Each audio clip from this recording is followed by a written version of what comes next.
Thank you, thank you. And thank you to my wonderful crew who, by the way, just arrived this evening from Kumasi, just in time.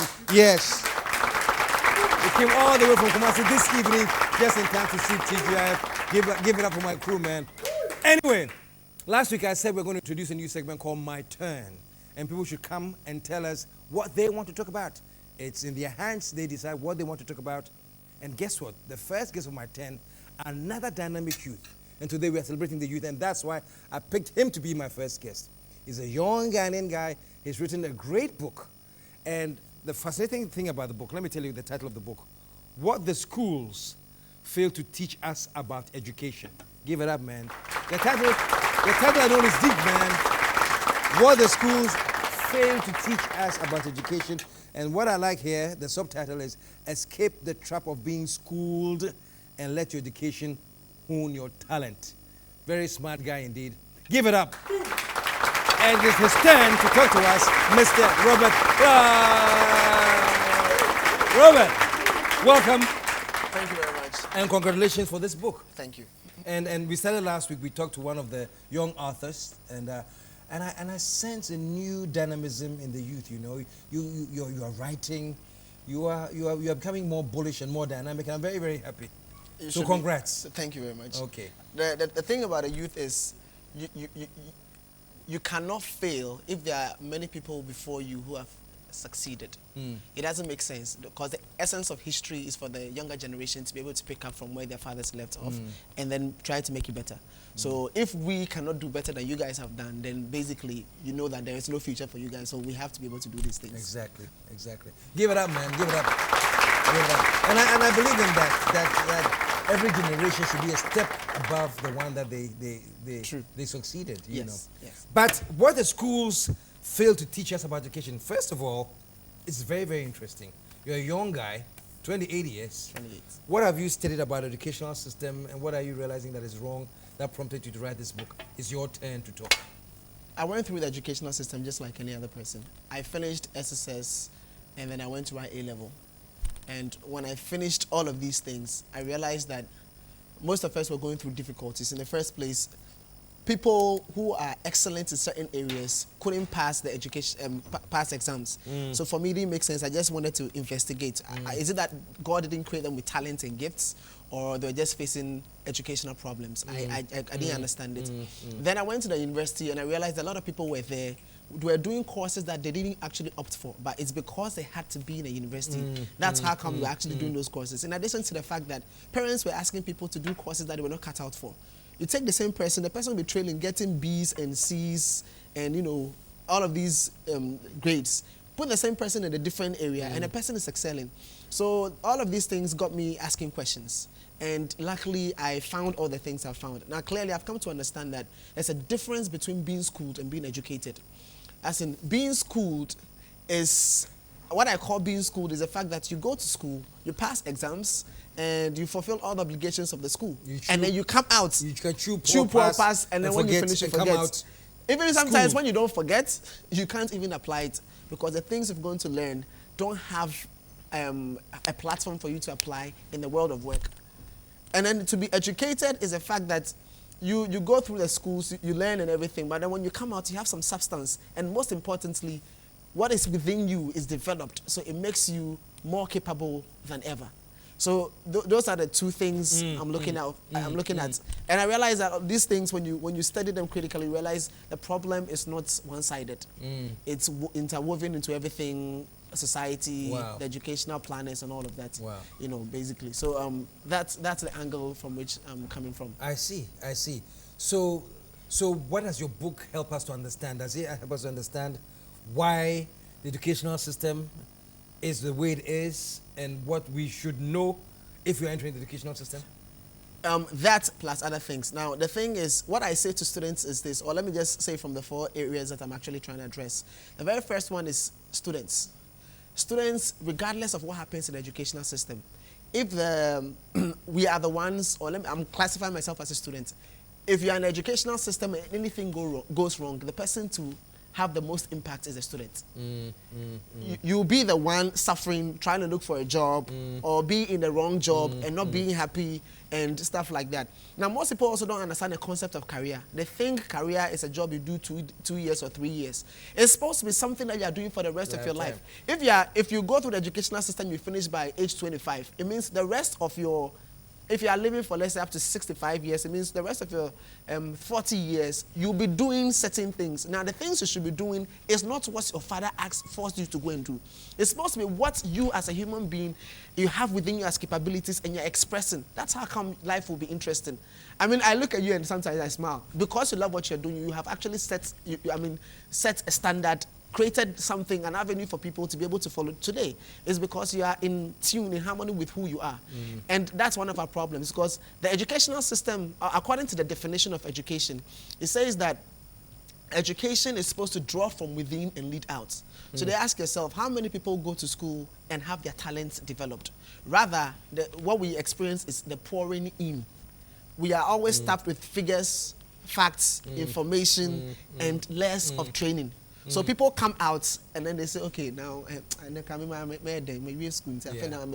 to look for what to do. It's not supposed to be so. It's supposed to be you finishing the educational system, come out, and then you are ready to excel because you've been given the tools. But here now the case is, I mean, employers are crying because they can't seem to get the right talent that will make them competitive to compete with the outside world. And I sometimes become extremely sad when I think of this, because in the next 20 years, we'll be the ones running this country. If our educational system is not giving us the best, what are we going to be doing? What kind of policies are we going to be setting for you guys to be able to benefit properly? And what sort of future are we going to have? And the other side is that there are people, in fact, all children, in the first place, they were not asked to be birthed. Nobody asked for anybody to give birth to them. They came into the world. And when they come into the world, they are put into an educational system that they don't decide what is to be taught. So if these things are not proper, then at the end of the day, you realize that they walk into doom from day one. And so these things need to be changed. The other side, again, is the educational planners. I don't know how they get the information for the curriculum. Okay, so because if the industries are crying that they're not getting the right people to be able to work, then how did they get the information? What are we studying? Because I didn't choose the things I studied. Even if I say I want to study economics, I'm not the one who decided what should be in the content, saying that this is what economics is made up of. So the people who are actually getting this, where are they getting it from? How come when we study it and excel, people have first class, people are still not able to perform when they get to the job market? There's no linkage between academia and the workplace. Exactly. So what are they training us to become? What are you recommending? What is this book recommending? My recommendation is this. With knowledge or with understanding, once you know what education is and how it operates, every individual can carry out what I call self-education. I choose the things I want to learn because today I know what education is supposed to do in my life. It's supposed to develop my potentials and make me socially efficient. So if anybody reads this book, ultimately you would understand what education is supposed to attain. And so once you know that, you can clearly evaluate what you have and see if you are being schooled or being educated. I see. And then once you see the gaps, then you can make up for it because you can decide your future and work through the educational system properly. Give it up, man. Give it up. Give it up. I just want to go through a few of the quotations or praises that have come from prominent people. Major Courage Kwashiga, retired, the past Minister of Health, said this is a fantastic book which is coming out a shade later in our political development. He says if our politicians had read this book before preparing their manifestos, their ideas on education would have been very different, but better late than never. You know, this is a great, give it up, man. And my good friend Kwesi Chum of Multimedia, CEO, he says it's a joy to read this book. This book will inspire you, guide you, and provoke you into being a true gem. You know, it says this book will guide you, it will inspire you, and it is a true gem for educators, students, and parents alike. This is coming from Kwesi Chum, CEO of Multimedia, and other tremendous recommendations. So how do you feel? Do you feel that after having published this that you've delivered what you wanted to set out to deliver? No. I've been working on this project for 10 years. Wow. I started in 99, right You're after only I finished. 28. Yes. when I finished my A level, then I started, putting these questions into action. I don't like talking about a problem for long. It's either you talk about it and try to find a solution to it, or I shut up after a period of time. And I think that's one of the fundamental problems of Ghanaians. They like talking too much about problems. Nobody seems to be talking about solutions, or nobody seems to be investing their lives into finding solutions. If Kwame Nkrumah just sat down and said, the government, the government, today will still be, under political, domination by a foreign country or something. So when I had the questions, I decided to go forth. Now, I am glad it's come out, but my aim is not for it to come out and remain there. I don't even call myself an author. I wanted to put out the information, and I realized that the best way to do it is to have a book, because in that case it's documented. So I had to learn how to write. I published this book myself with my own funds, and raised some funds for some of my friends, basically, to be able to print this thing out. Give it up, man. Give it up. So, give it up. Give it up. So the task ahead of me now is not necessarily being happy and saying I have a book. I'm working my way out to make sure that everybody in Ghana can have a copy of this. Fantastic. This particular book. Where can they get copies of this book, man? Silverbird Bookshop in Accra Mall. Accra Mall. Yes. The Accra Mall. And then EPP Books. EPP Books. You can also get that sound from Challenge. Legon Bookshop. Legon Bookshop. Yeah. Okay. Now go out and buy this book. Apart from the content that is very, very, very solid. And I've read this book, and I know what I'm talking about. It is also a way to support our dynamic youth that are up and coming and doing great things. So definitely, I think this book is a must-read. So go get your copy now. Yes, and before I leave, I'd actually like to make an appeal to all the corporate organizations of this beloved country. If they could buy copies of the book so they could donate it to, students, 1,000, 2,000, elsewhere, anywhere, it would help a lot, because I think this is information that's relevant to everyone in this country. That's one of the ways. This is one of the ways that we can actually turn our woes around and turn them into opportunities and blessings for ourselves. So I'm appealing to the corporate organizations. I'm not asking for you to stop, sponsorship in terms of giving people, beauty pageants and stuff, but I'm only asking that please consider some of the things that are very important to nation building, and this is one of them. My name is Robert, and my telephone number is 0244-611-808, 0244-611-808. So you can reach me for more information.